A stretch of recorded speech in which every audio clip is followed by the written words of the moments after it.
everyone. My name is Jane Somerton. I'm the scientific advisor to VREF. I'm standing in for our director, Hendrik Normark, who is off for a few days of well-earned vacation, but he sends his best greetings and his support to everyone, as usual.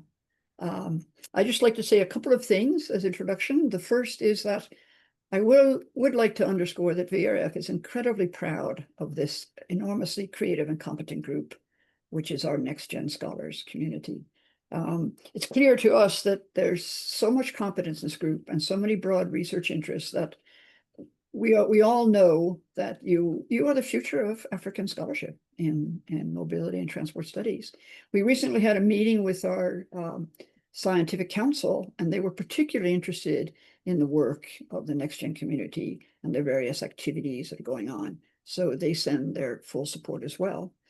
I'd just like to mention two items of news, which are especially relevant for this group.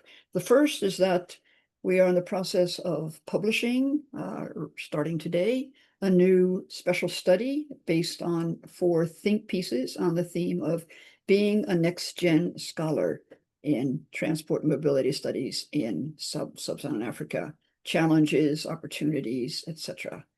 And this work, which is now being published, is the result of 4 think pieces by teams of next-gen scholars who have made their own empirical studies and reflections focused on the theme of, what are the living conditions, what are the professional challenges of being a younger scholar in this field on the continent.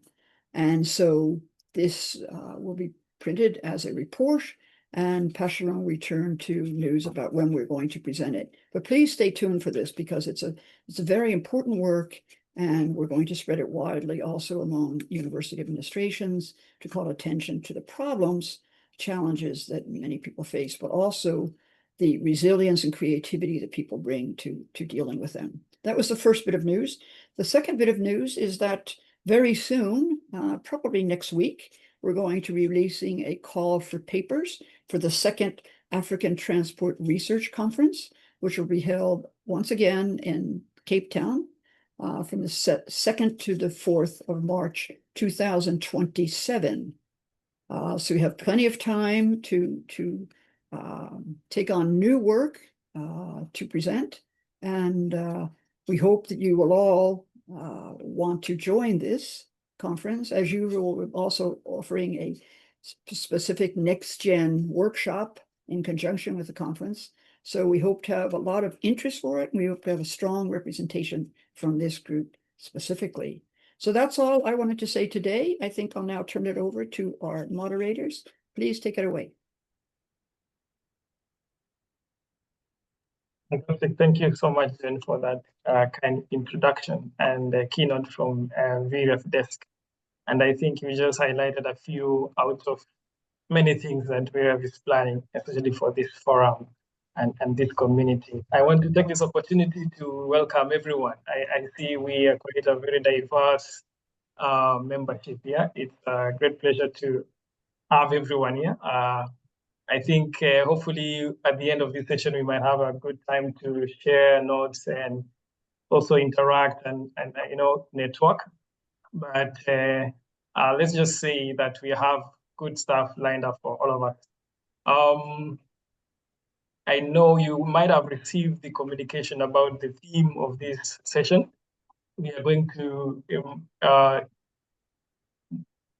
about pathways to inclusive and sustainable informal urban mobility. And there are 3 discussions, or rather discussion papers, that are lined up, and I don't want to jump into them yet. I want to welcome just some of the colleagues that are behind the NextGen team to say hi and say where they are at the moment, so that you might know them in case of anything later on. I know I can see a few of them here. If Maria, and I can see Shahan, I can see Pascaline. Say hi, all of us, the team here. One by one, just say hi and where you are at the moment. And I think, Pascaline, you can be the last one so that you take over from the next item.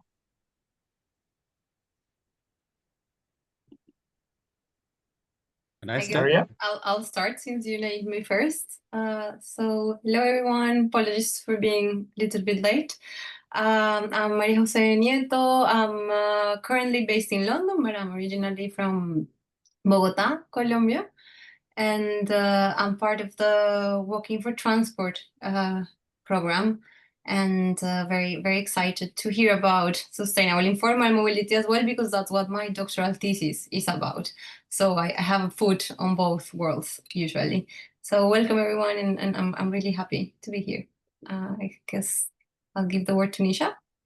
Thank you, Nisha.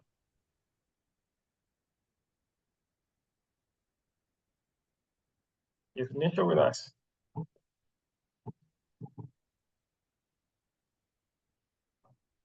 Let's see if Nisha is here. If she's not, I think. Yeah, no, I don't think. Okay, let's give her time. She might be joining us later on. I can see, I don't know if Robert is here also. If he's not here, I will jump to Pascaline, and then we will take up from there myself and Shahan. Pascaline, and also Pascaline, just say hi, say where you are right now, and kindly just share with us some of the initiatives and activities that plan for NextGen scholars under VREF and beyond, and any news that you might be having for all of us. Thank you, Pascaline. Thank you so much. Obed, Robert, are you here? Okay, I'm sure he's going to say hello when he joins us. So my name is Pascaline Basil. I'm based at the University of Nairobi at the Institute for Development Studies, and I'm part of the NextGen team. I know you've been hearing quite a lot from us, but why you are hearing from Obed, Shahan, if Sheriff, you can. Okay, thank you so much. So let's try to stay muted, not unless we are speaking, so that we can have a smooth session. So you'll be hearing from Shahan, from Obed, you've heard from Maria, Jose, Nisha, and Robert. So we are a big team. Why are we a big team? Because we put together, we are a NextGen community or scholars coming together and MAC, Mobility and Access, working program, and the Informal and Shared Mobility program. So that is why we are a big team, and you'll be hearing quite a lot from us.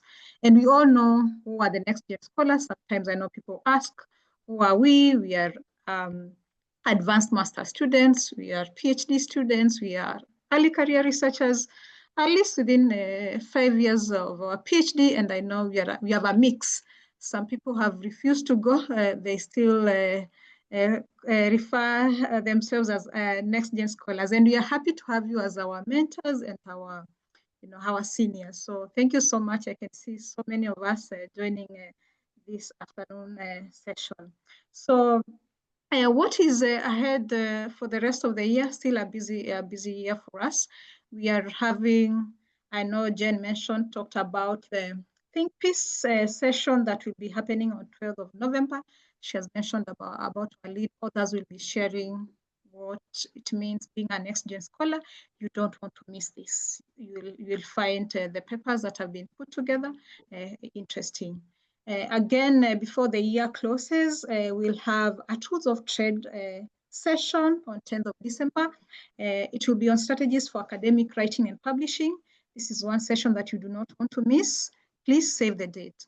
Again, I'm sure the year is also closing. I'm sure majority of us have made use of the short visit grant, and they have put in the application, and I know some were out there doing their visits. So I'll stop at that point, and we'll share more as we get along, and allow me at this moment to take it back to Obed and Shahan to take us to the next level. Thank you, Obed.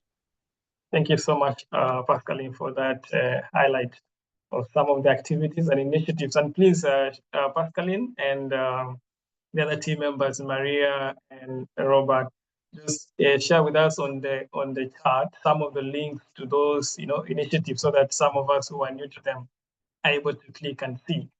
Meanwhile, I want us to proceed.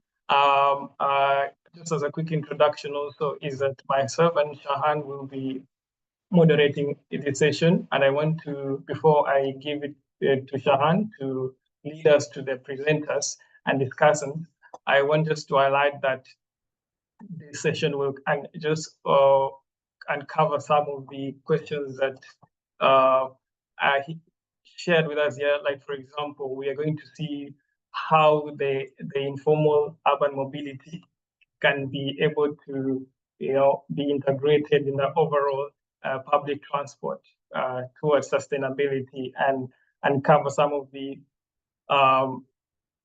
technological advances that can help shape that industry altogether. Shahan, I want you to take over, introduce the flow of the presentation. We have 3 presentations lined up, one by Ariana, the other one by Andres, and then the last one by Donald. And we're just going to give them 15 minutes each to present, and then we have a discussion after every presentation. And the last point, we will have a general comment and question time, where all of us are able to give out comments and ask questions about any presentation and any other like developing comment. Shahan, can we give it to you? Thank you, Ubed. Yeah, so real quick, I'm Shahan Ahmed. I'm based in New York City, and I work in Pakistan primarily. I'm a PhD student at Rutgers University, third-year PhD student, and also work with alongside Ubed as part of the broader VREF facilitators team for the informal and shared mobility program. Okay, yeah, let's start. Again, good morning, afternoon, and evening to everyone, depending on where you are on the planet. Once again, welcome to the VREF Share Your Science Research Forum. I'll be welcoming our presenters and discussants today and guiding us through the sequence of talks and reflections. As all systems are go, I'd like to invite our first presenter, Ariana, to share their work. Ariana, please introduce yourself, and then you'll have 15 minutes for your presentation. I'll give you a gentle reminder when about 5 minutes are remaining. We'll hold all questions until after all the presentations are complete. So please note down your questions. And also, if you want to just drop in the chat, we'll keep an eye on that too. The floor is yours, Ariana. Please share your screen. Good.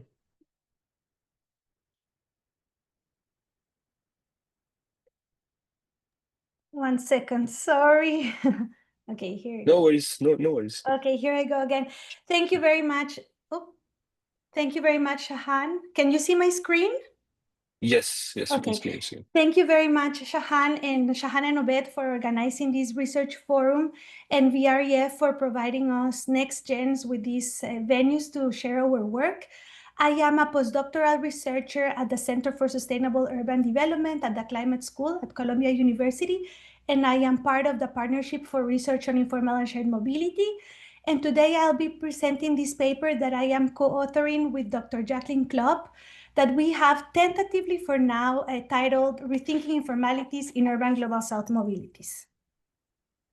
Okay, so first, this is a review paper, a literature review paper, and where did the idea come from? Well, as part of PRISM, this partnership, we were thinking how we have been approaching informality and understanding informality in the literature. Particularly, we were focusing in the case of mobilities, but you can also think of the case of street vending. And in general, there has been some understanding of informality as synonym of underdevelopment, of chaos, of disorganization.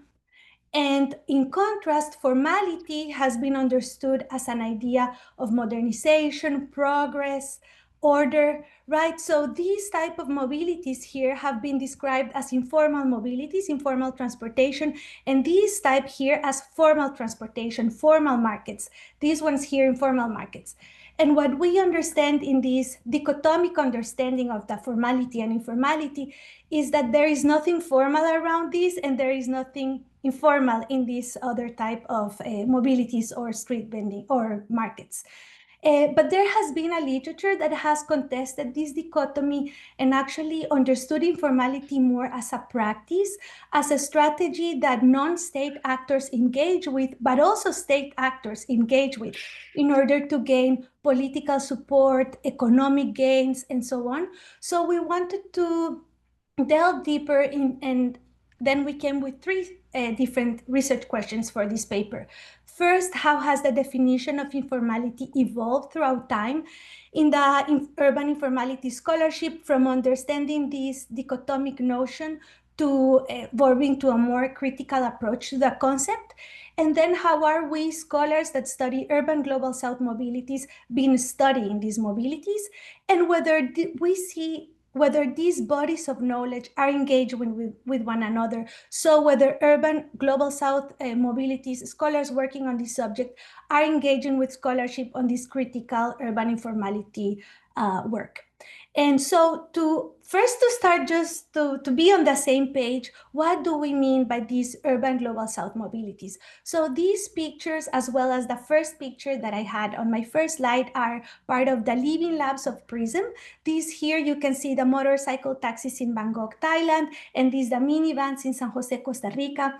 And in general, what we understand that these urban global south mobilities are these privately provided, publicly serving local transportation services that exist across many cities in the global south, but also in the global north. And as we later realize, reading not only in urban areas, but also in rural areas.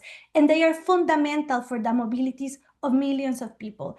They vary a lot in the way they look. So as you can see, they can be two-wheelers, but they can also be minivans, they can be buses, they can be three-wheelers. They vary a lot in the names they have across different countries, and they vary also in how they organize and the ownership structures that they have. But maybe something in common is that in general they lack government support. They are not part of national transportation plans or government funding, and many times they are seen as a problem, as something that has to be fixed or eradicated. And so how did we carry out this literature review paper? First, we did one literature review on urban informality, and then a second one on urban global south mobilities.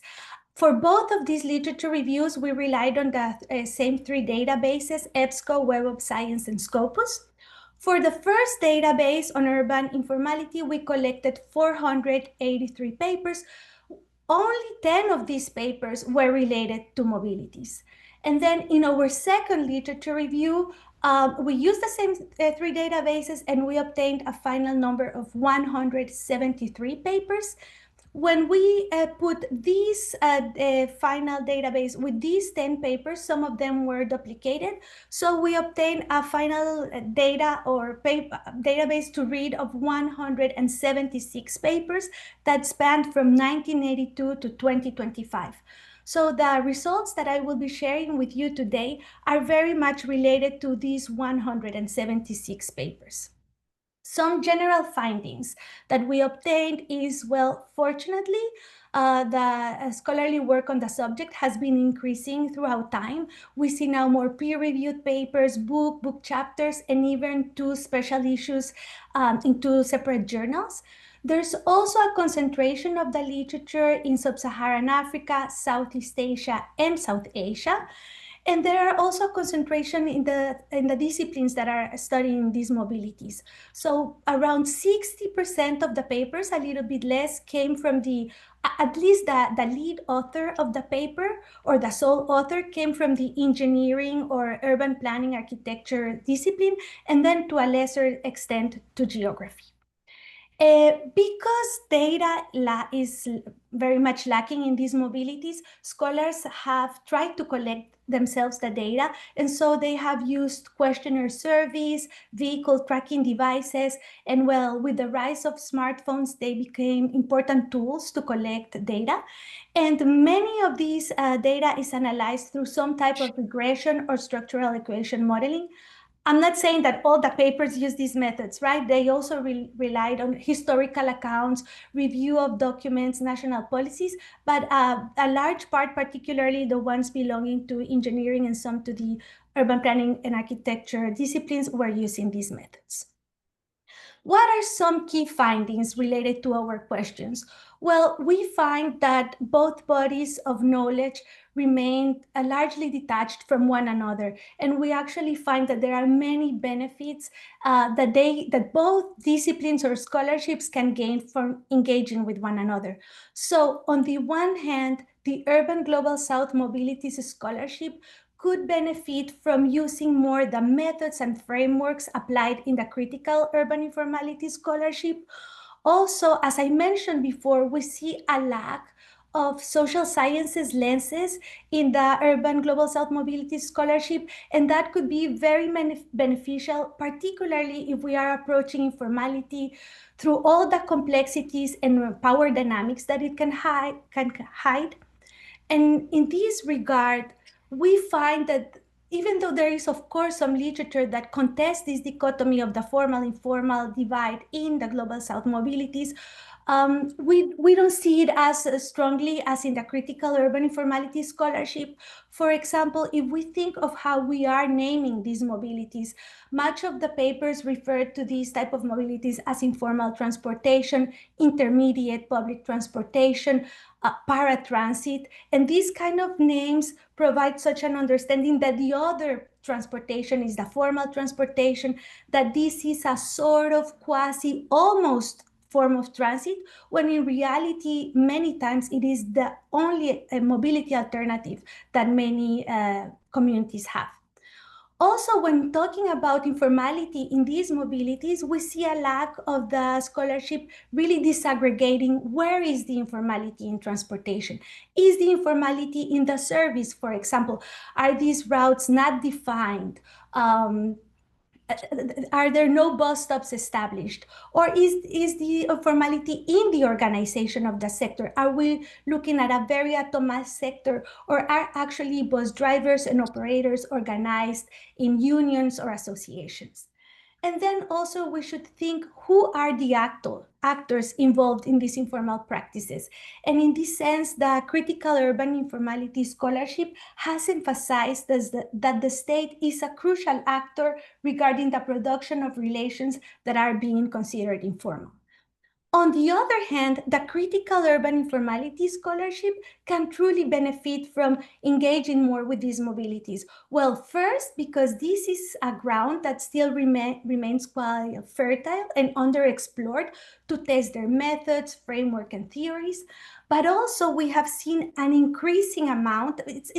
It's still very incipient in the early stages, but of scholars that are trying to understand the interrelations and interdependencies of different activities, of street vending with urban settlements, and the mobilities and transportation are part of these activities that are very much interrelated in these formal and informal understandings. And so I wanted to share with you some of the papers that we found in the Urban Global South Mobility Scholarship that are really engaging with this critical thinking and are contesting this formal-informal divide. So these are just only 3 examples because of time, and I will go briefly over them. But for example, Daniel Agbiboa wrote a book called The Eat Over Sweat, where he studies road transportation workers in Lagos, Nigeria. And he does this using mobile ethnography. So this is a method mostly from the anthropology. He collects archival data, does participant observation, has some formal conversations in the form of interviews, but also many informal conversations. And he's mobile because he decides to walk and travel with the workers to see their daily lives. And he finds that, yes, certainly there are corruption practices in road transportation in Lagos, but not only coming from non-state actors, also by state actors. And the reasons that, and he tries to delve deeper to see why non-state actors engage in these practices. And he finds that this is very much related for them to minimize their risks, to maximize their profits, and to obtain some order in their daily activities. But what he finds is that this is as much about corruption practices as a struggle for daily survival. So he finds that engaging in these practices is part of sustaining, sort of like understanding the precarious livelihoods that are behind these practices, right? Who are these transportation workers and why are they engaging in these practices? The second paper, this is a paper, is by Biker. He studies this type of mobilities in 2 Russian cities, and he uses an assemblage theory. Assemblage theory takes this idea that you have an urban ecosystem that works because it has all its different parts, and these mobilities are a fundamental part of this ecosystem. So if you take them out, you are disrupting the ecosystem, you are disrupting this urban assemblage. And what he finds is that the notion of informality comes very much from the state, and he uses this as a way to legitimize its power. So the notion of informality is actually a power instrument that serves them to exclude the other and to establish governmental power hierarchies in the cities. And lastly, there is this other research by the Heinrichs and other, where they rely on institutional or urban bricolage. And this idea of bricolage or institutional bricolage is that institutional frameworks, institutions are not static. They are not rigid. Actually, what happens is that there is a creative process of constant negotiation between formal bureaucratic institutions and domains and more informal and social domains. So when studying the minibus sector in Dar es Salaam, they find that it is very hard to disentangle, to separate the formal codified rules and practices from the informal or non-codified. So in the end, their conclusion is that the formal and informal are inextricably related practices.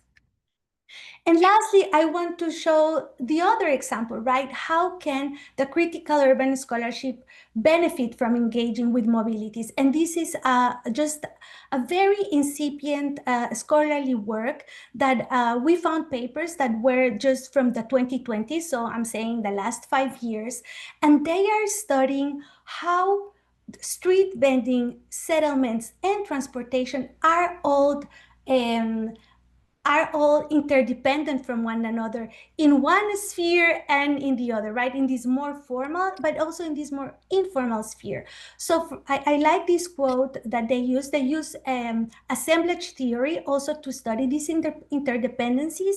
And they say that this is an assemblage of informal, formal, and of vending, transport, settlement, without which the urban economy would collapse. There is no separate informal sector. So again, here, these are all parts of the economy of this urban assemblage. You cannot take them out because otherwise the system wouldn't work.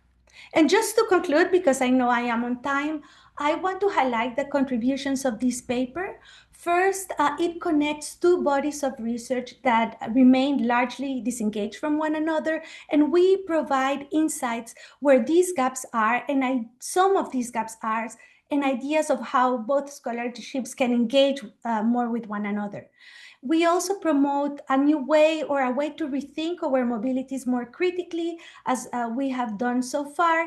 And you cannot see it in this presentation, but as part of our paper, we are creating an additional supplemental material that will come with the paper, where we collected all these 176 papers, and we have collected the data around the authors, the title, where they were published, the type of mobility they are studying, where they are studying these mobilities, and the methods that they used. So that will be also part of the results of this research. Thank you very much for listening. Thank you, Ariana. This is very insightful. It's indeed very important to like understand how scholars have been engaging with these very important concepts and phenomena and theories that surround the informal mobility systems. I'll now turn to our discussant, Ibrahim, who will share their reflections and comments on this presentation. Dr. Ibrahim Forsan Abdulaziz is a transport and logistics scholar and the head of the Department of Logistics and Supply Chain Management at Lagos State University, Nigeria. He has extensive experience in teaching, research, consultancy across transport systems, urban mobility, and sustainable supply chain. He's a chartered fellow of the Chartered Institute of Logistics and Transport. Ibrahim, you'll have 5 minutes for your remarks. Over to you. Well, thank you so much, Sean, for the introduction. And also, I really enjoy the paper. Seriously, I enjoy the paper from the Ariana, and then it adds a kind of the methodological depth that's really try to connect the two areas that has been researched over the years when it comes to urban center, especially the informality and then the mobility. So, and the scholarship attached to these two areas are very, very important, because like what Ariana explained, you cannot take mobility out of the entire informal transport system. So the paper really did very well in bringing about the relationship between the informal system as a whole at a bigger level, and then the mobility aspect at the urban center. So that's a very good area that I really enjoy. So I'll quickly look at this paper from 3 major areas: the disciplinary divide, and also I'll look at the methodological future, also the conceptual integration with the global agenda that the paper really push forward. Methodologically, the paper really bring about an innovation in terms of review, not just ordinary literature review. You can it bring about the conversation of mobility and informality to link the two, the parallel review of the two areas, like informality and mobility. So, which is a very good area, very rigorous, very reflective. At least it's beyond the cataloging, just summarizing the review, like we all use to systematic literature review, just summarize what is there. But it's beyond that. It provides a kind of a meta level questions on what is happening in terms of bringing together the mobility and then the informality in the entire urban system. So, but I reflect further in terms of the method. For example, excluding, I know it has been stated as limitations, as part of the limitation of the study, but I still think we need to reflect it further beyond this paper. Generally, when you are conducting research related to Global South, I think we use infrastructure, we use tools developed in the Global North to study Global South, which I think is something that we really need to rethink. Rethinking of knowledge production. In this paper, we are rethinking informality or formality, as the case may be. But we also need to rethink the knowledge production when it comes to studying this informality. The informality is more or less focused or very peculiar in the Global South.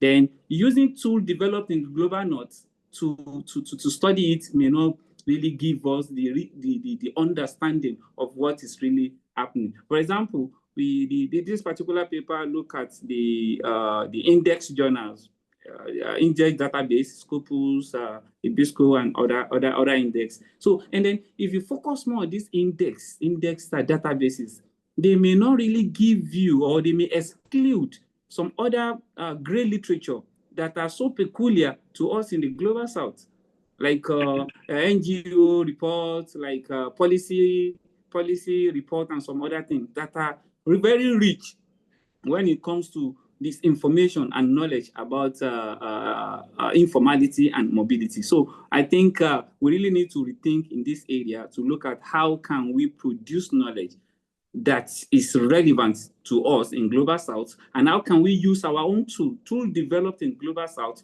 to study the global south. So that's one of the areas that I think we really need to look at. And then under the methodological feature, I think Ariana really explained that to us, that we really need to look at bringing about social science theory and social science lenses into study about mobility and informality. Because from the study, it shows that we still have more of research in this area coming from planning and engineering, which is too formal. You know, we are coming from engineering and then planning and some other formal area. It's too formal for us to study the informality that attach to this area. So we really need to look more of ethnographical method. We need to look at discourse analysis, political economy, and so on and so forth. So this area, they are very okay that we really need to move into. So for that area that I think we can also use is conceptual integration, which the paper did very well in analyzing, in bringing about the knowledge. I think my time is getting filled up. Let me try to. So in conclusion, I really want us to reflect on this question: does reliance of global database risk reproducing the north-south hierarchy? Because we are discussing about this informal and informality, and in real sense of it, there is no gap between informality. And even going further in literature, we see that informality and formality, they are not opposites. They are from the same epistemological understanding, because informality is not the opposite of formality. Like, for example, let me give you a quick one before I know my time is fast spent. Now we are operating informal transport. Let's say we call it informal transport or popular transport, whatever name you call it. These operators, they are licensed. Their vehicle is being given permits to operate within the formal governance. Why are we now calling them informal system? So these are the area that we really need to look into, and then the paper has really given us that opportunity. Maybe in the course of our discussion, I don't want to bore us much. I still have some other questions that I can quickly talk about as we are moving forward. Thank you, Shahan, for having me. Thank you so much, Ibrahim. Thank you. Shahan, do you have Andreas on board? Yes, we do. Yeah. Okay. Yeah, thank you, Ibrahim. That was really helpful to kind of put it in like a bigger picture. And I'm sure. And just sorry for that. I just wanted to flag out that we still might have time at the end to put up more comments and questions. So I know these papers and discussions will revive questions and comments. So we still have good time at the end to do that. Back to you, Shahan. Yeah, we'll have a lot of time. I feel like there's definitely a lot of thought that have been provoked by this presentation and discussion. So yes, we'll have time at the end. Thank you again, Ariana.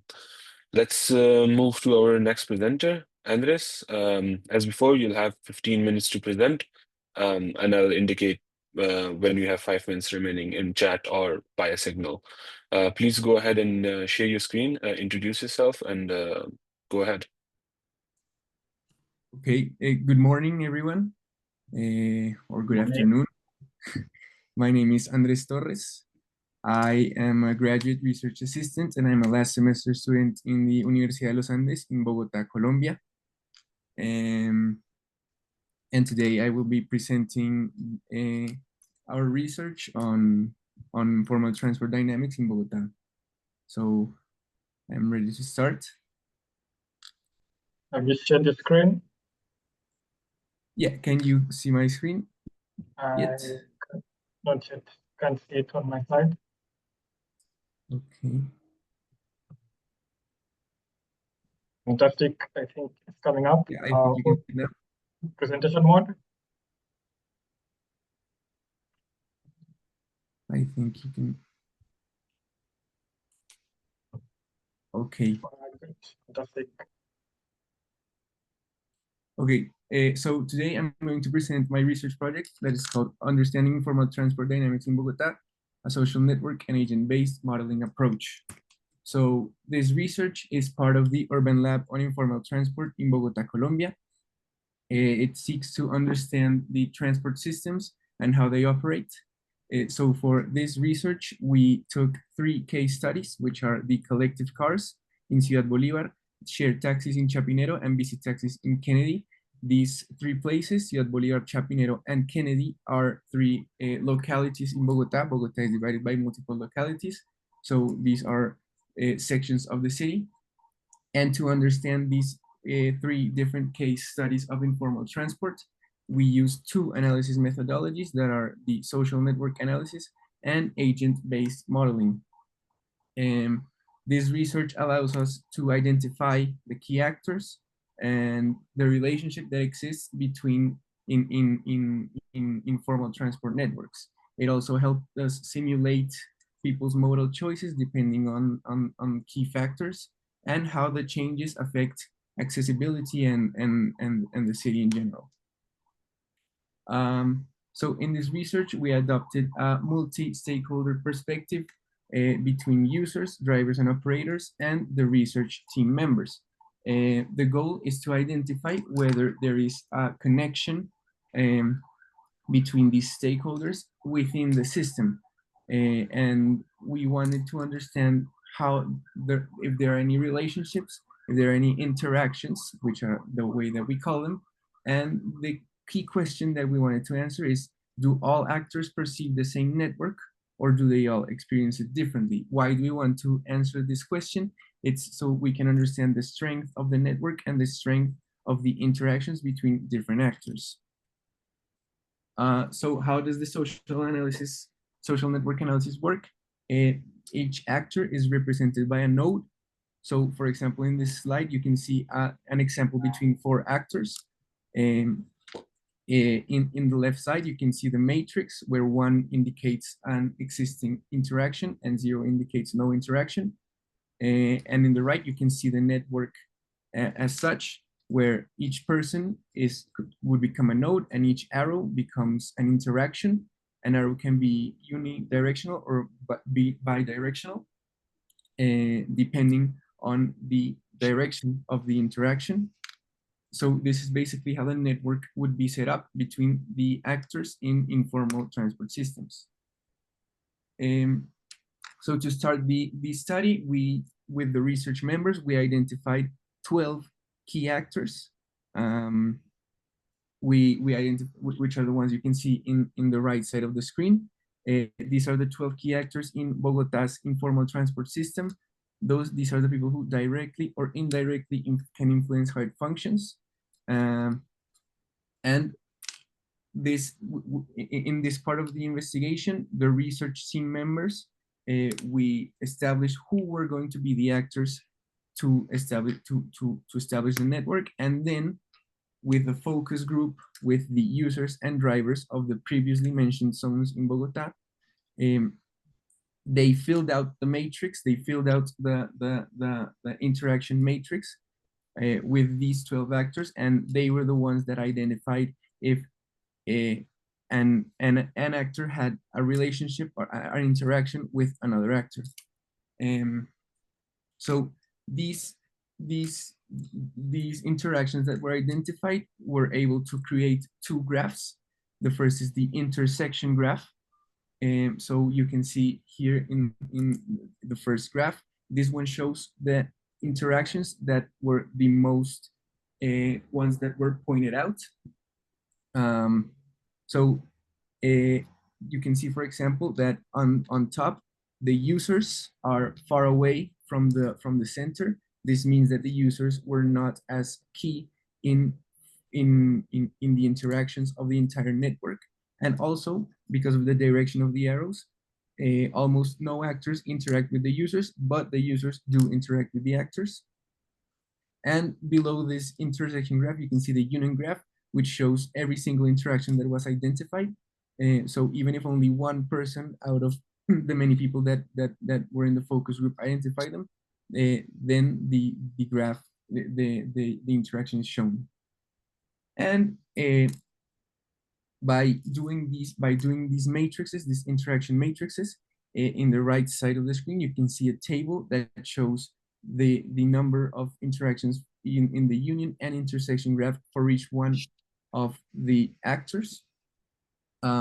the last column shows the arithmetic average, which shows that the drivers, the car owners, and the route owners were the actors in informal transport that play the key role and that have the most interactions between them. So these are the main actors involving all actors. And as you can see, all actors can also be police, local representatives, users, mayor's office, administrators. So between all of these types of actors, the ones that are the most important in the network are the drivers, the car owners, and the route owners. So knowing the existing interactions, we move on to agent-based modeling. And for this, we use the socioeconomic and mobility preferences characterization, where the surveyed actors were presented with different scenarios. We presented them with 3 types of modes, which was public transport, informal transport, and walking. And also we did a socioeconomic characterization of their income to understand the context and the socioeconomic context of the zone where they live. For simulating, we created a 40 by 40 grid, which you can see on the left. The red dots are the bus stops. Each grid is designed to represent 1 block, which is approximately 100 meters. We added 3 modes, which were the bus, the informal transport, which in this case is the bici taxis, which is very similar to the image you can see, and walking. So the agents in the simulation chose one of these 3 modes. I will explain how in the next slides. So these are the parameters for the modal choice. So for each one of the actors, each one of the agents in the simulation was assigned a random start and end point in the grid. Going from this, the distance was calculated from point A to point B. And well, each of the 3 modes has a different speed. So that speed helped calculate the time it would take for them to go on bus, on informal transport, or walking. So this was the first criteria. Obviously, the time. Obviously, if a certain mode took less time, it would gain more points for them to select it. Then the travel cost. Each travel cost has a different mode. Obviously, walking would be 0. And then the fares for public transport and informal transport that were previously established, and I showed in a couple of slides before. Then the safety perception, because of Bogota's social context, which could be difficult in safety, we included a safety perception, which is a random in number for each one of the agents, as each person in real life has a different perception of safety. We included this, and the network also has a safety grade.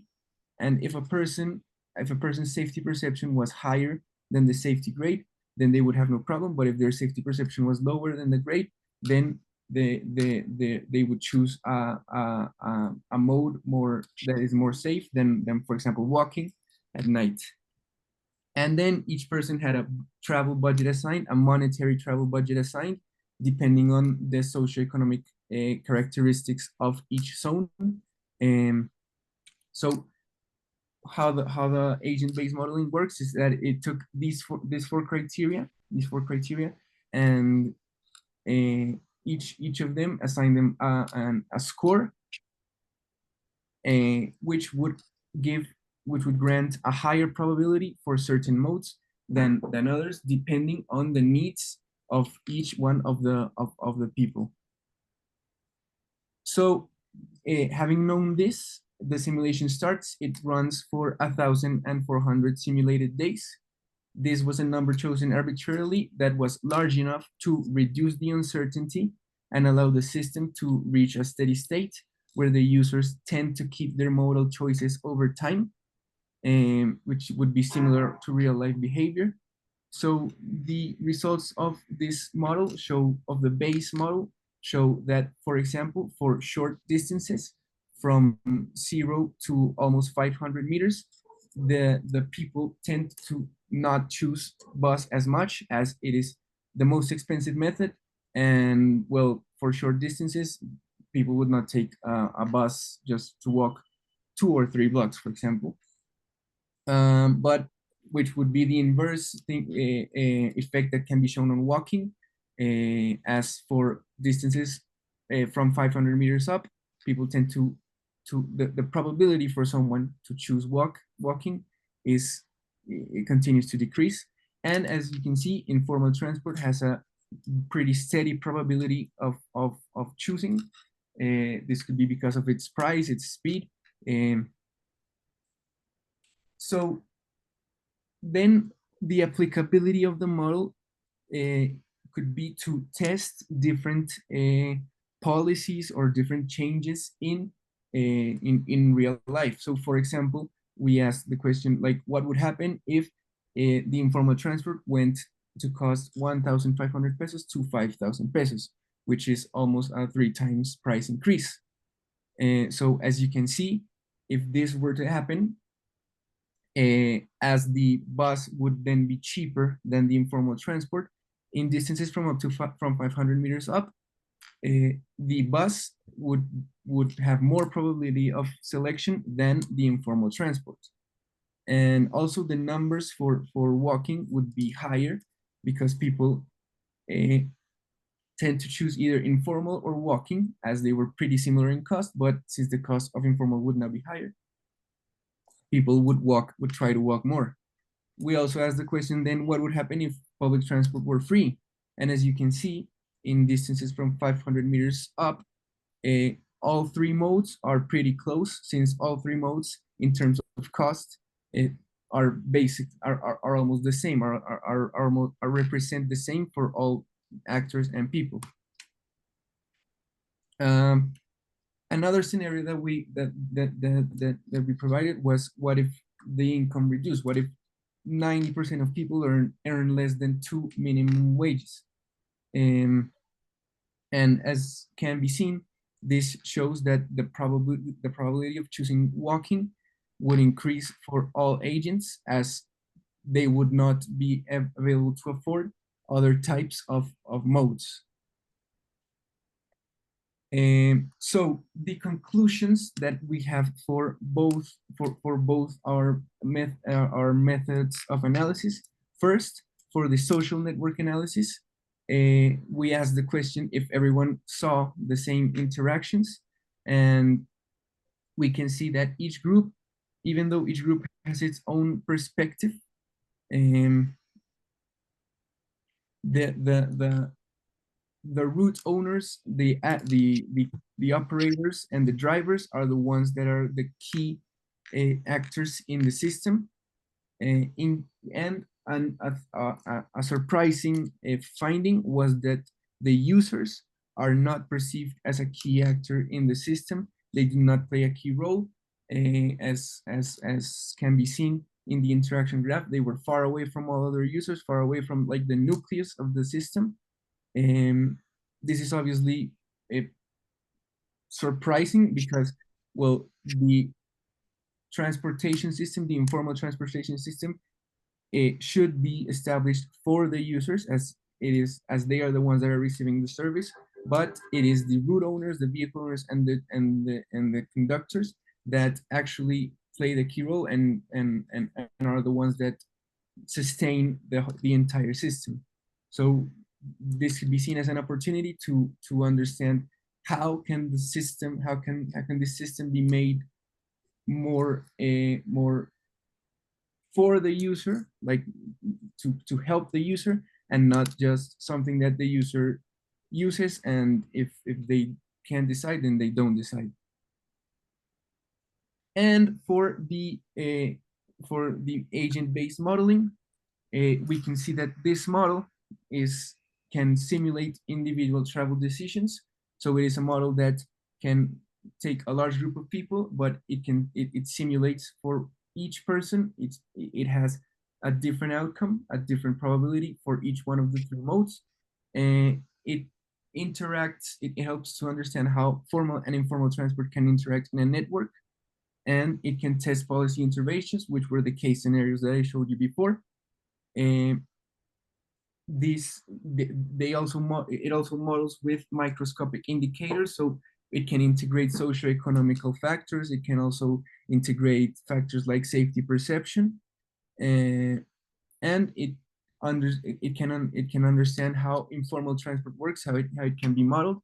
This means that the model can be used to identify, for example, if we were to test a policy, a transportation policy, it can identify which is the most sustainable policy, which one helps people choose walking more, or biking, or informal transport.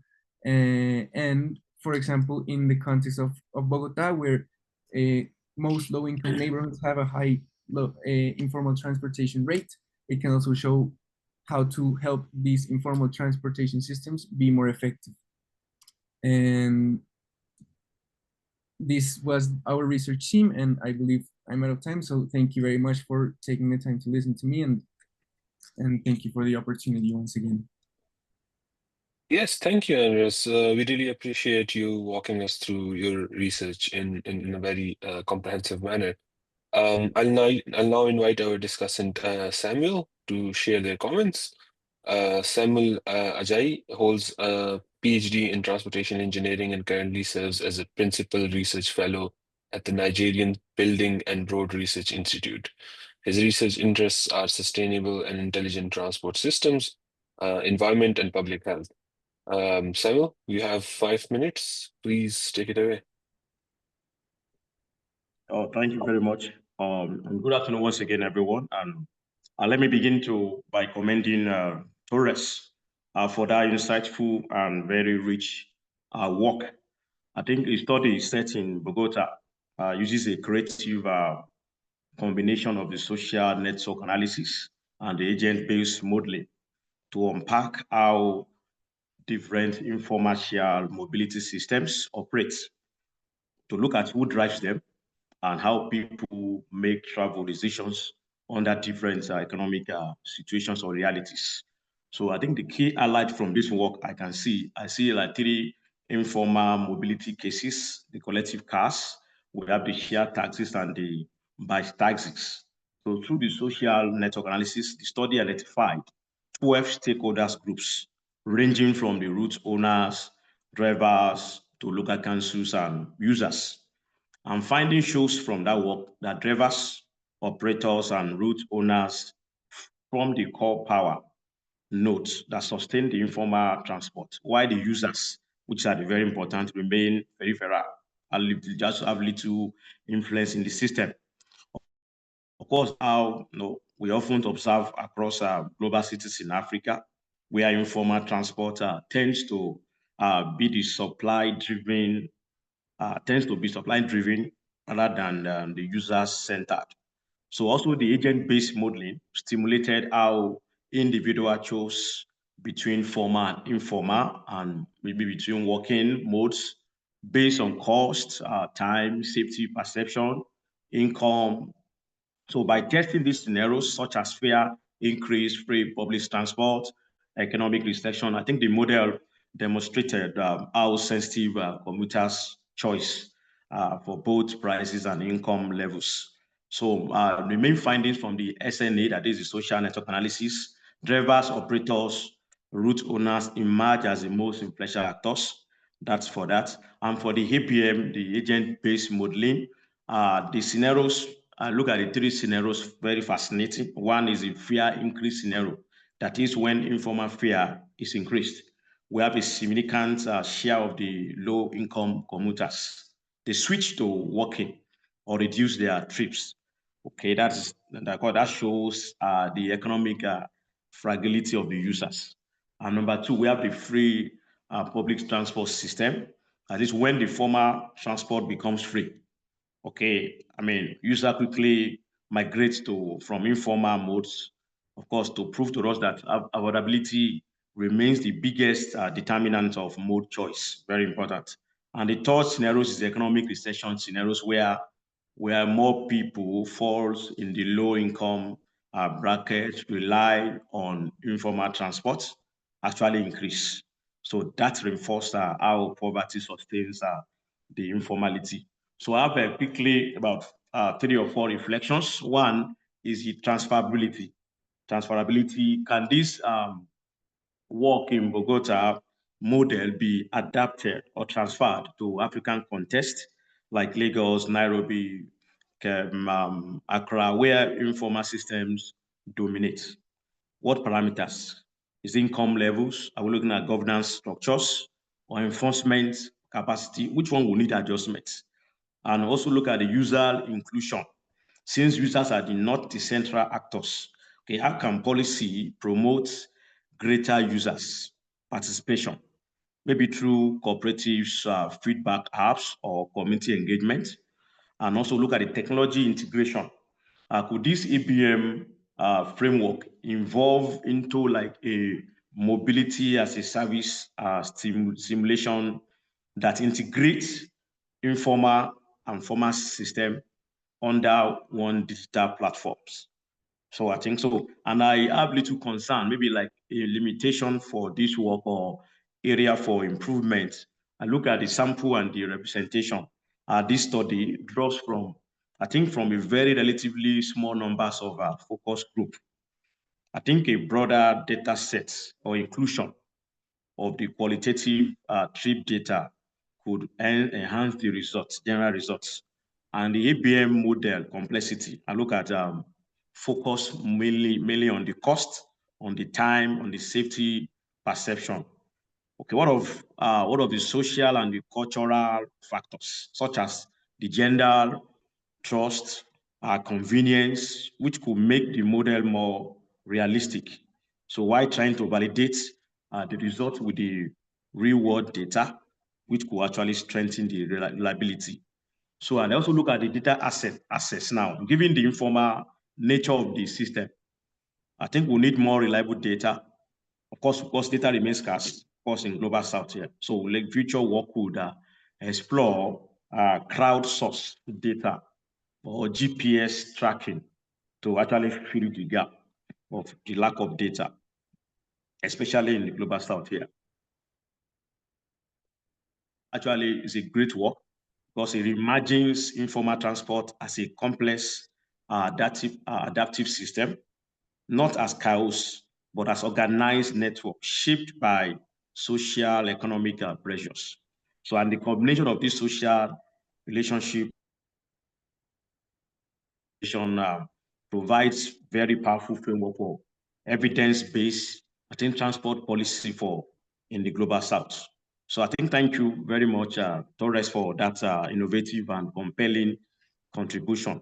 I believe this framework can inspire comparative research across African cities and beyond. Thank you. Thank you so much, Samuel. Before I give it to Sharon, I think, quite interesting presentation, Andres.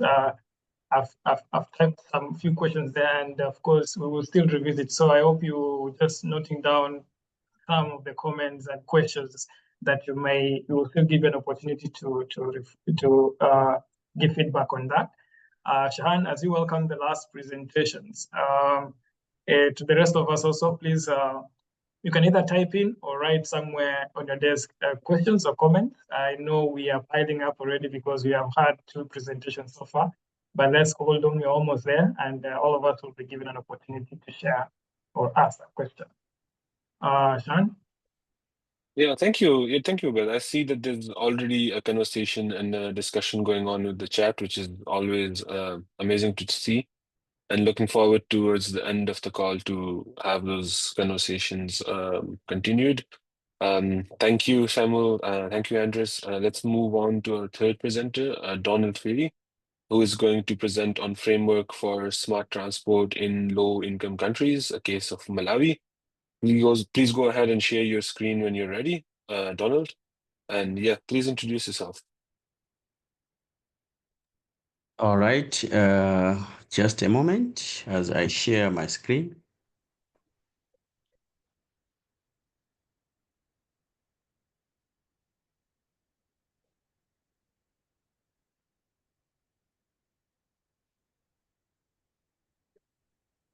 Can you see my screen? It's blank right now. Is it Okay. able to go to the next? How about now? Yes. Yes. Yes. Amazing. All right. Thank you very much, moderator Shashan. Shahan. I don't know how to fit in the shoes of the first two presenters who have presented before me, but anyway, I'll try my best. My name is Donald Piri, a PhD student in my first year at Malawi University of Science and Technology. I'm also a lecturer at Mzuzu University. My background is in the ICT field. So I'm much interested in the integration of ICT and the transport. That's where I'm interested much in the research about mobility as a service. So my title, just to keep time, is I want to work on the framework. As my previous presenters have alluded to, we've got so many informalities in Africa. So that's why I'm working on a framework for smart transport in low-income countries. So I'm taking Malawi as the case study. So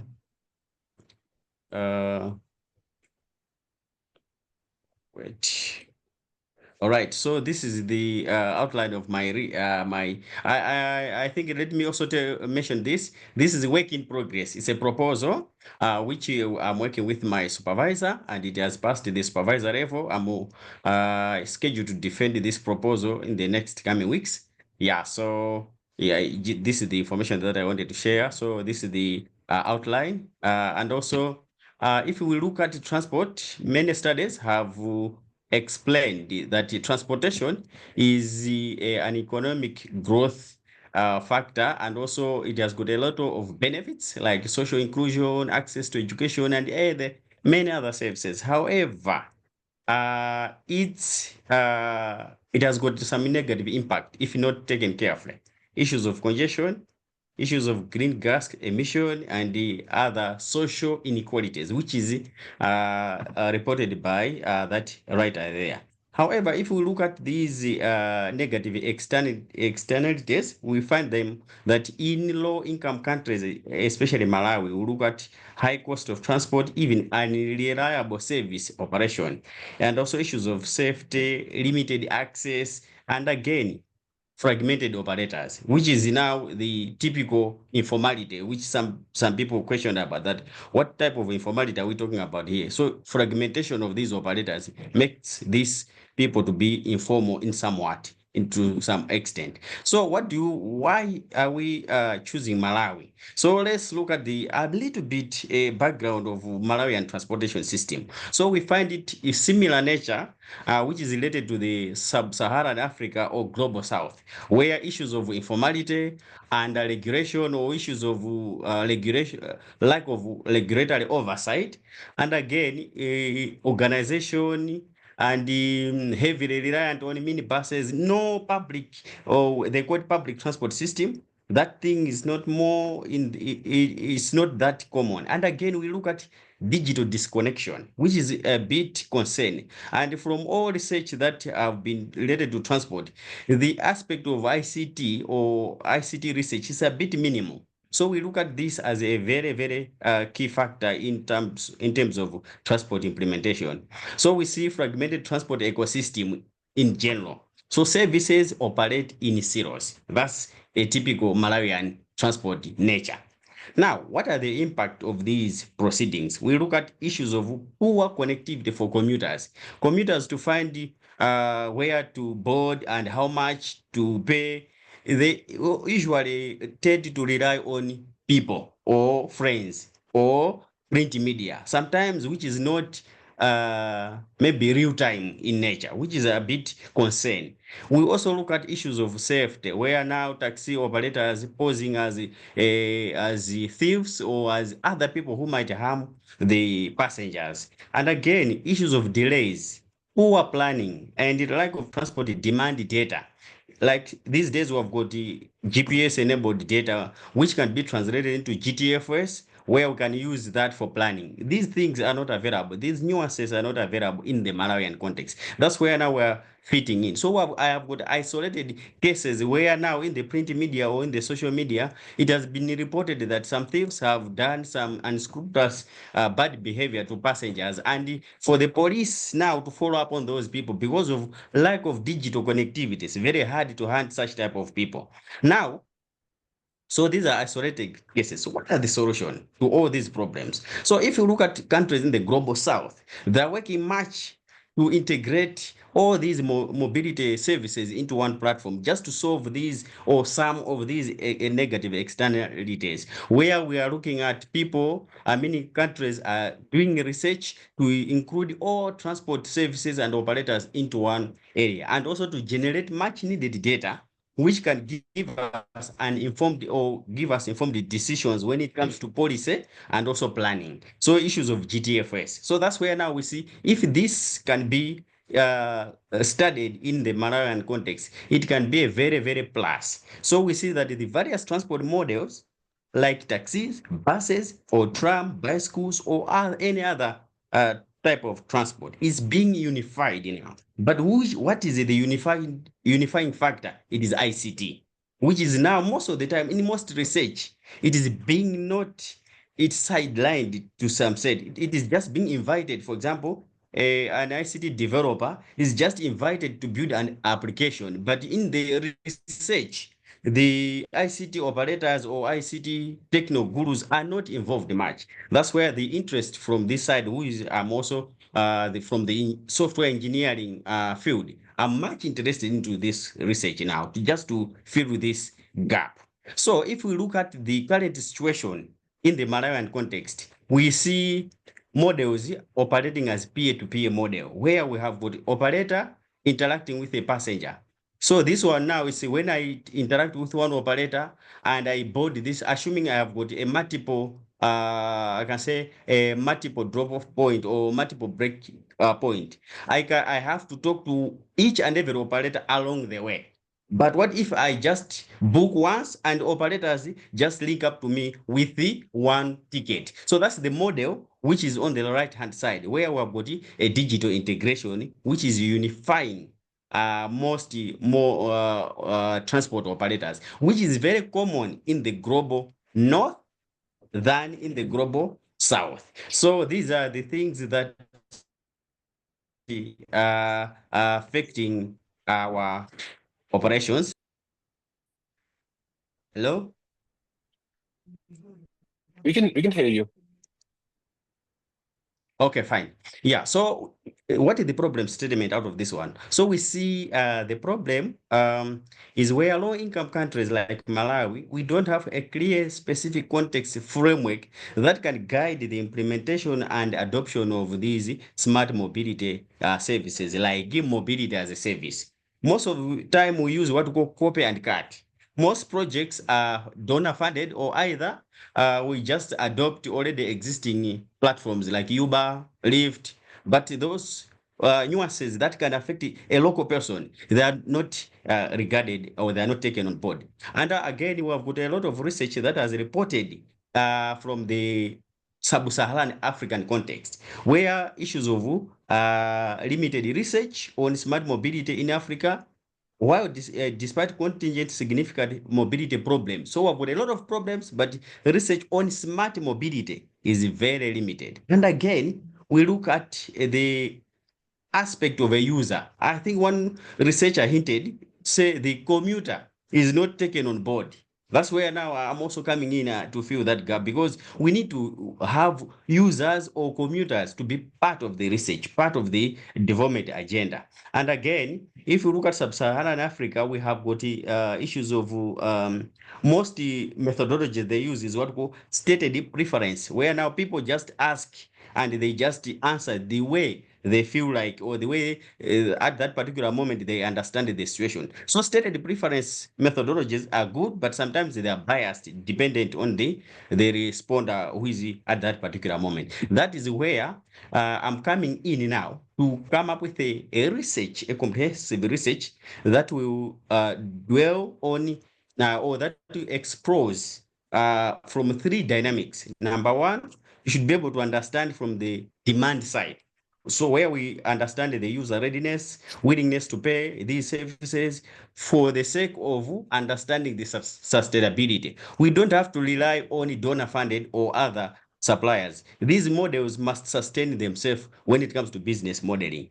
And again, supply side, we have to look at the constraining and enabling factors. What are the things that even local developers can work into to make sure that we build local solutions? So we have to look into those areas. And again, lastly, then we should be able to build the framework which can be adaptable in these areas, just low-income countries, to make sure that we don't much rely on these donor-funded or any other external solutions. So we are using, so the aim of the research is just to build or to develop a smart mobility, which is an implementation and adoption framework. What we are using, our goal is to use technology, which is what we call technology environment and the organization. And again, UTAT. These two frameworks, they investigate from organization point of view, looking at the constraints and also the enabling environment. While UTAT is looking at the demand side now to say, are we ready? So the intersection of these two models are very important in terms of transport research, because it has been not much applied. But with these two intersections, we believe that the research will be more of informed, and it will give us a pathway. So these are the four objectives that this research is trying to address, which is outlined there, which maybe it can be studied or be looked at a later stage. And what is the contribution of this study? So our goal is, firstly, we have to contribute to the growing body of knowledge, where now we are using the science of technology, organization, and environment, and again, UTAT into the application of digital transport context, which is not much covered. And again, we have also to look at context-sensitive MaaS, context-sensitive framework, which is mobility as a service. So it has to respond to the local needs of local users, especially Malawian context. And also, we also need to, contribute to the policy itself in terms of practice, in terms of making the policies and regulation. Because some people have already talked about, if transport operators, when they are making, transport regulators, when they're making policies, they overlook the integration of digital mobility services. So we also need to guide on that one. So we have done some preliminary literature review, which we have looked at. There is high urban, the rapid urbanization is also coming to the global south, where now many people are moving to towns for livelihood, for living. So we should expect a lot of people to be available in towns, especially in African cities. Therefore, we must be able to be ready for that when that comes, to be able to have systems in place that can take care of such type of situations. And again, we have got the dominance of informal operators. My friends have already talked about that one. Transport integration requires business model shift, which we need also to study into this context. And again, we have seen that MaaS integrates these services into one mobility platform, which is an ICT platform. So we have also seen that there is a lack of research in the global south, especially sub-Saharan Africa. Few research papers have talked about. So far, I think I've studied about 31 papers based on the literature review that we have gathered. It has about 31 papers that are talking about digital transport systems and mobility as a service related to the sub-Saharan Africa. That is. So to amplify only this notion, we see that the research, I don't know if this will be I don't know if it will be clear, but this is the distribution of MaaS research and the MaaS pilot projects. So if we see from this, Africa is underrepresented and the global south is completely, if we see from the research, maybe South Africa and other countries based on Haizewanda and Bigote and his colleague and Sister Nel and Sister Nel et al. these people found out that in the global south, we have got much less research and also pilots of mobility as service projects, which is also warranting that we need to find the reasons behind this lack of research. So what is the theoretical framework which is guiding our study? So we know that in software, in information systems, we have this paradigm, design science research methodology, which guides us on how to build artifacts, whether it's a framework, an app, or an algorithm. So we employ only this to make sure that we apply, I've already talked about the two theoretical frameworks, which is ETO and also UTAT. These will help us to study, and after studying, then we should build the model which following the design science research approach. So this is how this research will be undertaken. So we believe that these two models will guide the science, the practice, and the formulation of actionable policies in digital transport implementation, especially in low-income countries. So to just sum up, this is our research process which we're planning to follow, where the problem is, the topic itself has been formulated based on what we call a problem-centered approach. So it means we have been driven, or it has been actuated by the problems in the practice, which has revealed some gap in terms of the implementation, in terms of the science, and in terms of the policy itself. So we have got this is a design science research methodology process which we're following, where we have problem identification, then we'll be able to define the objectives of a solution which we have already done, then we'll come up to the design and the development of our artifact, which is a framework, and we'll be able to demonstrate it to the users now so that they give us feedback, and experts will be able to evaluate our framework. Then probably evaluate these artifacts and communication, where we have publications, which as of now we're under the literature review process, where we are planning to publish a systematic literature review maybe next year around June. So the study area for this research is in Malawi, and our key informants, we're planning to have urban residents, potential MaaS users. We're planning also to have informal transport operators, Matola, minibus taxi services, taxi, minibus, and other operators. And then we will have formal transport operators. Of course, they're known as formal because they have got dedicated schedules and other parameters. So that's why they're called a bit formal. So we have got car hires, then we have got the transport regulators, ICT companies, and the other regulators in along the way. So we use semi-structured interview for exploring the two dimensions. We use purposive sampling. Then we are going to have a quantitative survey, which we use UTAT 2. So we have a structured questionnaire, which will be administered. We have got strategic points in Malawi, where these informal operators, or maybe more or less like informal terminals, are designated, which we are going to utilize in the Malawian context. So it's going to represent 3 regions of Malawi: North, Center, and South. So this is what is our work in terms of mobility as a service. We need to build something which is context sensitive. So we use these reference materials, and I thank you very much for your attention. Thank you. Thank you, Donald. That was very clear and compelling overview of work, and I believe this is the perfect place to get like a lot of feedback to build on and guide you when this proposal takes shape. And good luck. This is amazing and important work. I'll now invite Agustina, our third discussant, to share their comments. Agustina is a PhD student at the University of Ghana, specializing in urban transport systems with a focus on technology-driven freight mobility and two-wheeler courier services.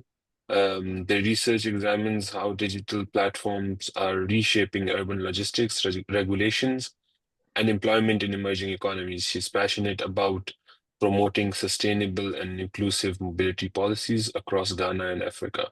Agustina, take it away. You have 5 minutes, and after that, we will move to questions and discussions. Thank you, Shahan.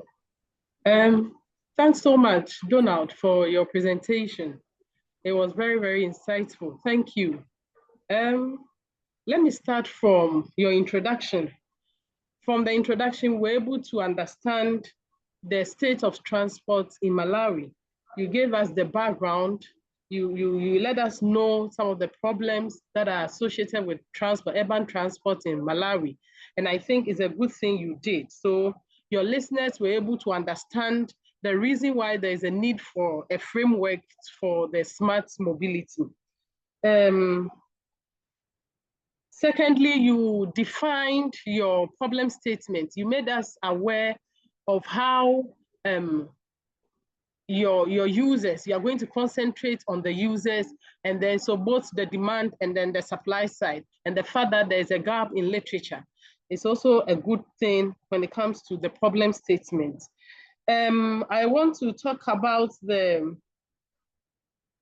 fact that you said you are making a framework for smart mobility. And I want to suggest that in making a framework, when it comes to the digital transport tool or smart transport tool, there are some security aspects as compared as is happening in the other forms of transport. And so in reading the literature, you also have to read the security aspect of the smart mobility, and so that you can inculcate it in your framework that you are making. I also want to suggest that you will read on the social technical system theory, because this theory also talks about, it explains the interaction between people, technology, and the institution. So it gives us 3 actors where it connects the 3 actors. So I want you to look or read more about the technical framework theory. That can also help your study. And then the objectives.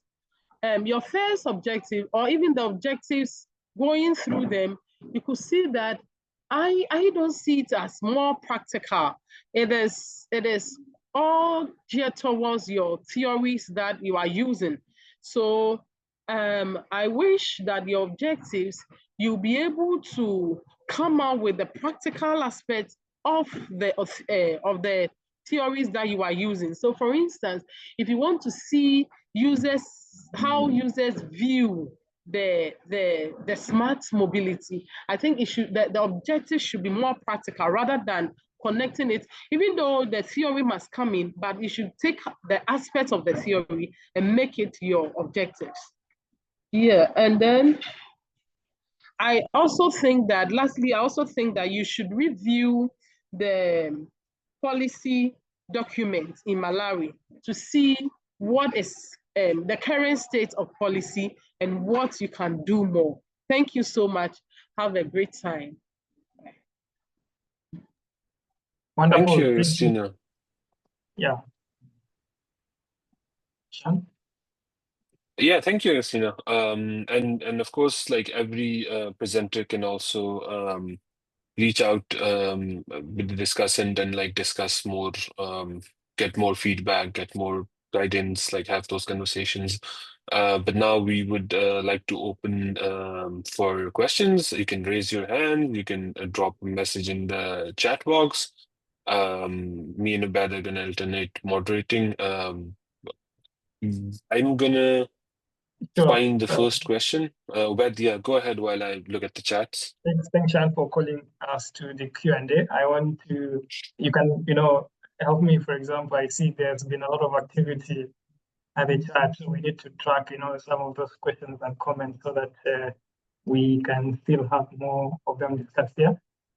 Even to our discussions, please, I know the times allocated might not have been enough, but hold on your thoughts, the one that you wanted to share to the presenter. But Shana said, if anyone has any question or a comment, please raise your hand. We'll give you an opportunity to do so just now. Yeah, I see quite a lot. I will go first by Solomon. you make it short and straight so that we can still come back to you. We get more time. Solomon and then Ariana. All right, sure. Good afternoon, and thanks for the presentations. So on the third presentation, and I liked what Augustina talked about when it comes to the security part. All right, so he showed us a picture where it was depicting that armed robbers or criminals present themselves as I'm not sure if it's for me, but Solomon, your voice is breaking. all right. Yeah. So in Solomon, that your voice. context, he's looking at the security in the context of, let's say, user perspective. All right. Solomon, And for we You can not to turn be off biased the in our video. research, I think we have to look at it holistically. Yeah, let's try now. Maybe we weren't able Hi, is to it okay? catch you. Hello. Yeah, Much this is better better. now. Yes. Yeah, this is better. Yes. Hi, can you hear me? Yes, yes. Continue. All Yes. right, sure. So I was saying that.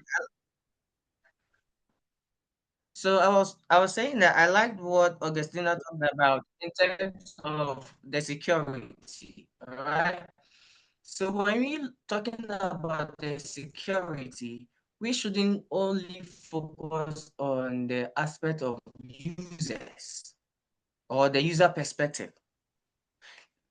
Should we look at the situation holistically, where we would also consider the driver's perspective? Because I can't tell you for a fact that my Solomon, your sister, voice is still breaking. my sister's husband was Solomon, can attacked you drop your question by in the a chat box? user who I mean took him on the right. All right. Solomon, I had to mute you because we were not able to understand. The voice is breaking. Can you please drop your question in the chat, and I can read that aloud, and we can move to the next question, just in the interest of time. Sorry. Thank you. Yeah, Thank you. Ariana, please. Thank you. I just wanted to very quickly thank Ibrahim for his comments and the discussion on the paper. And I wanted to mention that we are very aware that doing a literature review that is focused, that is just looking at these indexed journals, you exclude, as Ibrahim mentioned, all the great literature, and also we are excluding all the even not great literature, but let's say scholarly work that has been done in the native languages. Let's say, like there is a lot of scholarship in Latin America on these mobilities, but that is in Spanish, and we are excluding them from this literature review. So we are aware that this is a limitation. At the same time, it opened an opportunity to further develop this, right? How do we link, how we stop having these discussions in only the English, the peer-reviewed journals published work. So I just wanted to mention that. Thank you. Thanks, Ariana. Thanks. I'll give it to Paul Adeke and then Maria. Hey, thank you so much, moderator. Thank you for the opportunity. I want to comment on the presentation by Donald. He did quite an impressive work. I am interested in his methodology, and I think it was mentioned that this work is preparatory for his proposal presentation in his institution where he enrolled for a PhD program. So my concern is about the methodology concerning the tools, the instrument. He mentioned he intends to use both quantitative and qualitative approaches. There's a mixed method. And I think there's need for him to spell out clearly the parameters he is targeting, because the last slide just mentioned quantitative and qualitative. Most especially for the qualitative aspect, what are the themes that he intends to target? What are the sub-themes? how did he intend to carry out the analysis? And for the quantitative, he tried to discourage the use of one of these survey instruments. He mentioned that it's not the best, but I think there should be a justification for why he felt that was not the best for the research. And the study area was not clearly defined, the targeted population sample, the sample size. I think these things are very essential. I would suggest he add them to his slides before he approached the department for a formal presentation. Thank you so much. That is my observation. Wonderful. Thank you so much, Poladege, for that useful comments. I know Donald is taking notes, especially those key items that will be there in a proposal. Thank you very much, Adeke, for that. Before I give it to Maria, is there somebody else that's just checking in the other screen? Just help me, if you see anyone on as we also go through the Yes, Maria? I'm going through them, but also once we're done with Maria's question, let's give the presenter a chance to respond to the questions we've had so far, and also respond to the comments and feedback from the discussants, so the conversation rolls out. Yes, Maria. Yes, thank you. Thank you for the presenters. It was very, very interesting to hear all of this research. I have two questions. I'll make them very quick. So one is just they're both clarifications, really. So one, I wanted to see if Ariana, in the research, how did you define Global South to set these boundaries on just focusing on Global South? And the same for how you define informality, right? Because we know it's a contested term and so on. So I was curious to know when you say that there's informality in the practices or in the operation or in the users and so on. I am curious if you had a boundary. And then for the other question of clarification is for Andres. I think I might have missed it, but knowing how important gendered mobilities are, so how different the perception of safety, of crime and harassment and so on for women is, and also the fact that women tend to layer their trips. Is never A to B, but there's A to B to C to, it's a very, very specific type of mobilities that change depending on your roles in society. So I wanted to know if that's part of the parameters of the model, and if there's a weighing the fact that usually gender influences how you make decisions on transport.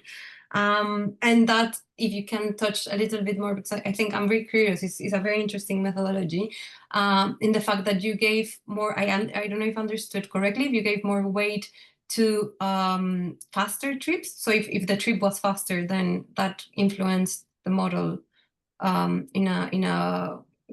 with a more weight than the other parameters, but I don't know if I understood well. So just these two clarifications, and thank you for both, and the three of you for your presentation. That was very, very interesting. Thank you, Maria. Thank you, Maria. Yeah, Ariana, do you want to respond and also respond to your discussant on their feedbacks? Yes, thank you. Yes, of course. Well, to my discussant Ibrahim, I thank him very much for the feedback and the suggestions that he provided. And I think in my comment before, I was addressing something that we also, because of the 15 minutes that we have, we cannot really delve into limitations and everything of the research, but I completely agree to what he mentioned.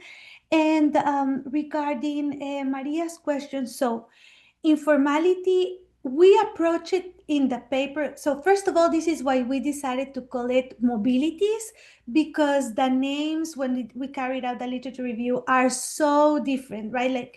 I mentioned some that are the main ones, but you have artisanal transportation, popular transportation, right? So we decided to name them mobilities very generally. And what we would like to engage more with our paper is in adopting this critical approach to informality. So contesting the dichotomy and more defining it as a practice, as a strategy that you can find from very different stakeholders, and how it is present in different type of, it can be present in different type of mobilities in different ways, right? So we don't define it per se, but we adopt the critical approach that you can have informality within what we would normally know as formal and vice versa. I don't know if that clarifies. And regarding Global South, so when we carried out the literature review, that was one of the keywords. We used Global South, developing country, and other ways how you can name this. And for example, we obtained literature on these popular transportation modes in Brussels, in New York, and these are very insightful. And now, as part of PRISM, we are having a new living lab in the Global North in New York based. And so this literature, when reading them, we found there are some differences, but there are also many similarities. However, we excluded those that were more, they were very few, but we excluded these New York and Brussels, but we left, for example, the Central Asia literature. So in the end, as you realize, it gathers, so from most of our the papers we obtained, we kept most of them. And just like a couple we excluded because of these Global North meant US, Europe, basically, in the papers that we got. Yeah, thank you, Ariana. Yeah, it's an important kind of debate of like what these labels mean. I mean, like with the context of infrastructure, but also in the context of like political systems and like shared experiences. So it's definitely an important debate, which I feel like we probably wouldn't be able to do justice to in this short time, but it's an interesting debate. Andres, before you start, there's also a question in chat by Ariana, which was about what is the difference between cost and budget in your parameters for model choice. So when you go ahead, also like try to maybe answer that too. Thank you. Yeah. Okay. Thank you. So first I will answer Maria Jose's questions. Thank you for the questions and the feedback. So first of all, in terms of gender, in the simulation, the agents do not have a specifically assigned gender. We did not model, like, for example, I don't know, 50% are men or 50% are women or something like that, but we did take into account those safety factors that you mentioned, that some people are more likely to be affected by harassment or by any type of unsafe conditions that could happen while taking, for example, public transportation. So the way that it works is that, for example, the simulation grants a score of from 1 to 10, being 10 the most safe and 1 very unsafe. For example, it would give the network a score of 7, which would mean an unsafe neighborhood, which would mean an unsafe neighborhood, a neighborhood where many things could happen. And then each person would then be granted a random score to maybe simulate how it could work in real life, because some people, even though they live or move in unsafe neighborhoods, they don't tend to be like biased in safety. If they know that if it is unsafe, they would still walk. But then there would be some people that would have like a score of 1 or 2 that are very likely to be more cautious, and that would be very likely to try to move in the most safe way or not move at all. So, for example, if of the 1,000 agents that simulate that can be simulated, there would be some that would have a low score of safety perception, so they would take more precautions, and then there would be other people that would have a high score, and they would just basically do not care at all if it is an unsafe or safe neighborhood. So that is the way we try to model it, even though it is not specifically labeled for men or women. It does include like the perceptions that men or women could have, or any person could have on safety. And regarding your question on speed, the speed is a key factor in determining the likelihood of an agent, a person, choosing a mode. So for example, if they have to go, I don't know, 1,000 meters, and by bus it would take taking into account the speed and the distance, by bus it would take them 8 minutes, but walking it would take them 10-12 minutes, then the person would be more likely to choose the bus. This could also depend on if the endpoint is close to the stations and the wait time. And that's when all these other factors like safety perception and especially the budget that the person has are taken into account. Because if a person has a higher, is in one of the higher brackets of the budget, then they would be able to afford to take the bus and gain those extra 4 minutes, as their time would be more valuable since they have more budget, more monetary budget. But for example, if the agent sees that because of the speeds, it would take them 8 minutes by bus, but 12 minutes by walking, but they only gain one minimum wage, then the agent would most likely be able to choose walking, as they are, as those 4 minutes, even though they spend 4 more minutes going from point A to point B, they prefer to preserve their money, as it would be, well, more limited. Right. Thanks, Andres, for that feedback. I see time is really not on our side, but I still want us to have more questions and comments. And if you've got a few or more from the chat, please do that as I check on those who are raising their hands. I saw Samuel raise his hand. Was it Abid? Obed, Solomon's question earlier is in the chats, and that is for Andres. So while we have him, we can ask Andres. I think Andres, you can address that on chat because of time. Yes, that's a good one. Andres, please respond to Solomon. Yes, Obed. I saw Samuel raised his hand before. Was it Abij? Samuel, not oh yeah, Samuel, please. If it is a comment, a quick one. If it's a question also or feedback, please do. You have a chance now. Samuel, unmute yourself. You're still mute.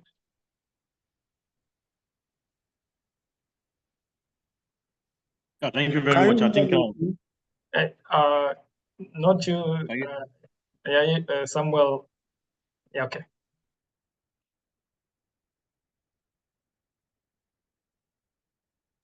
Go ahead, Samuel. Okay. Thank you very much. Am I the one?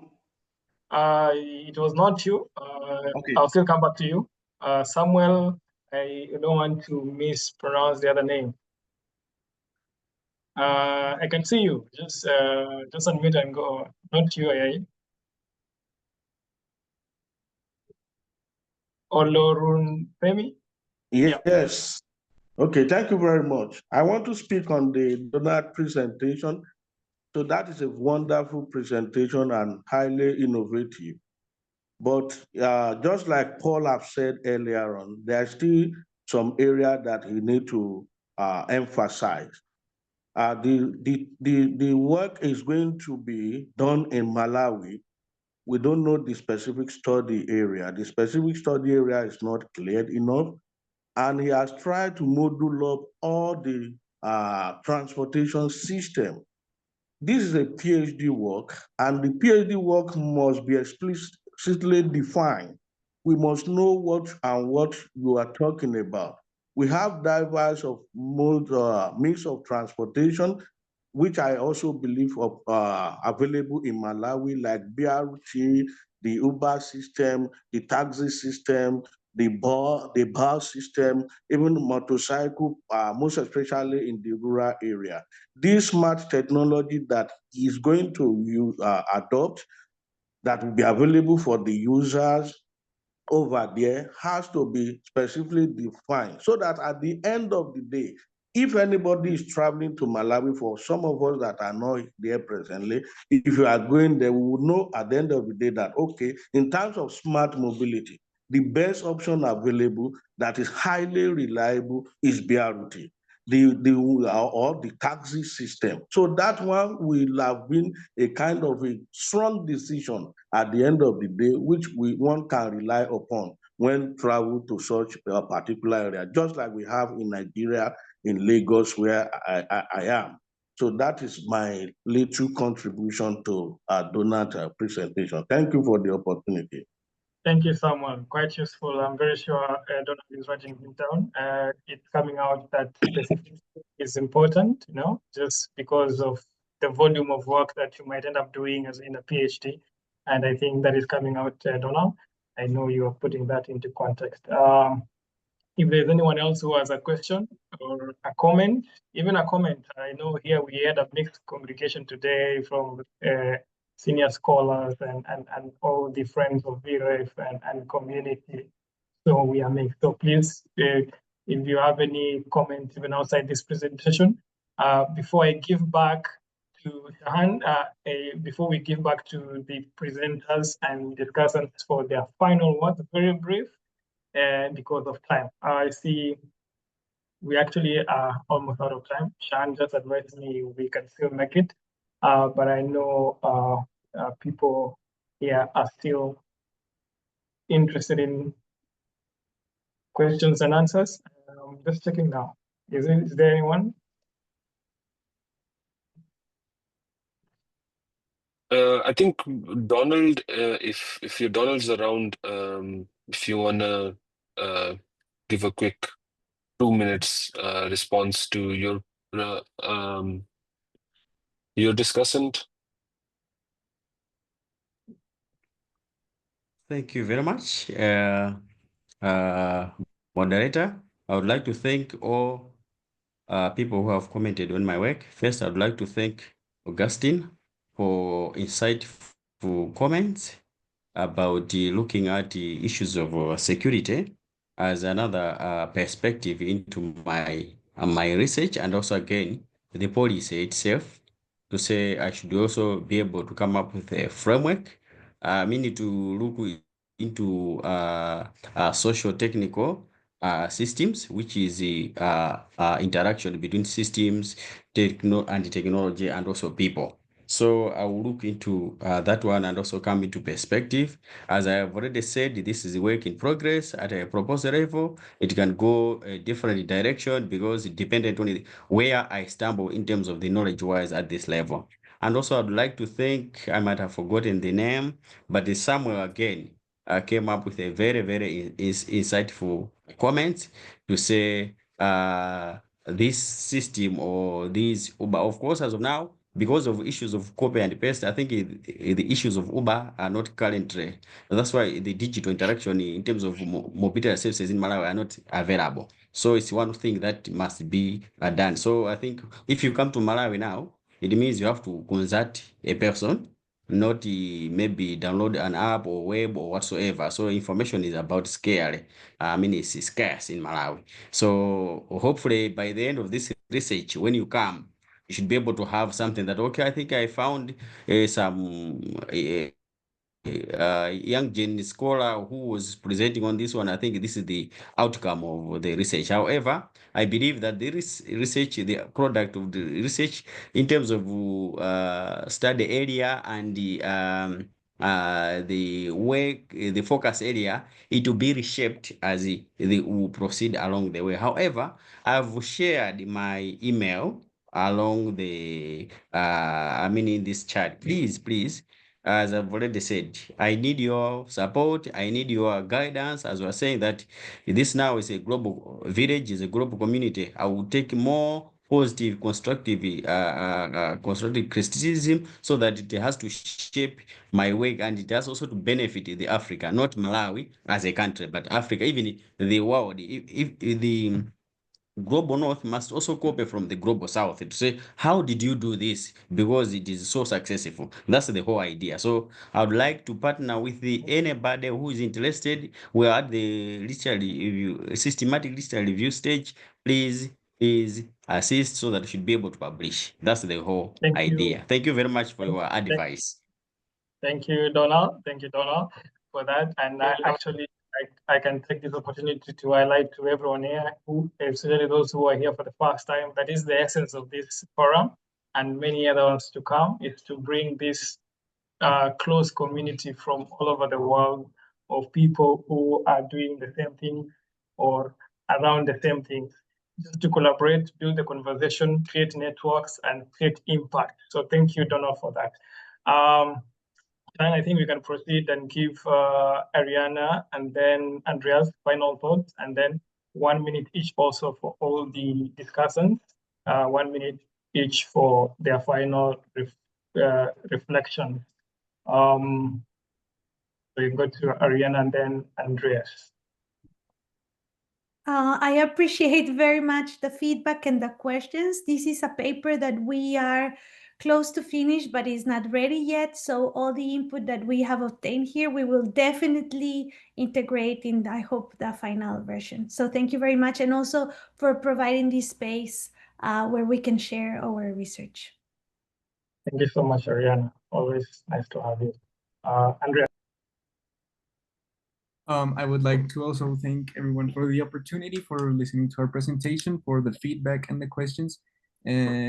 We would also like to take into account every question, every comment that was made to continue to expand our research and to make it deeper. I would like to thank Samuel for his comments. I would quickly answer that for the applicability, this model could be applied to any type of social context in any country, as the parameters are very easily modifiable depending on the socioeconomic and the spaces and the types of formal and informal transport available in any country.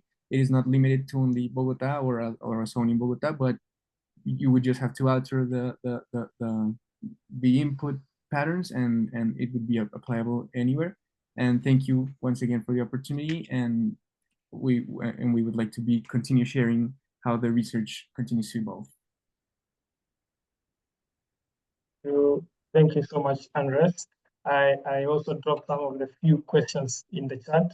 If we don't reply here, I'll still connect with you offline. I want to give it to the discussants also. I'll start with Samo. Last thoughts. Oh, okay. Right. Is it my sound? Yes, yes. All right. Yeah, thank you very much. Thank you very much for this great. Quickly, we have learned that informality is not a disorder. Of course, it's adaptation. So our task as researchers and policymakers is to ensure to harness that adaptability using data, innovation, and inclusion to transform informal mobility from survival modes into a sustainable engine of urban progress. Thank you very much. Thank you so much, Samo. Agostino?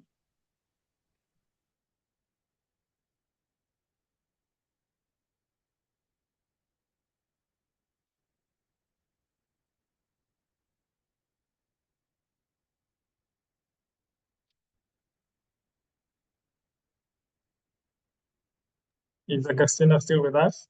Meanwhile, she's preparing. Ibrahim, you can go ahead and give your final thoughts.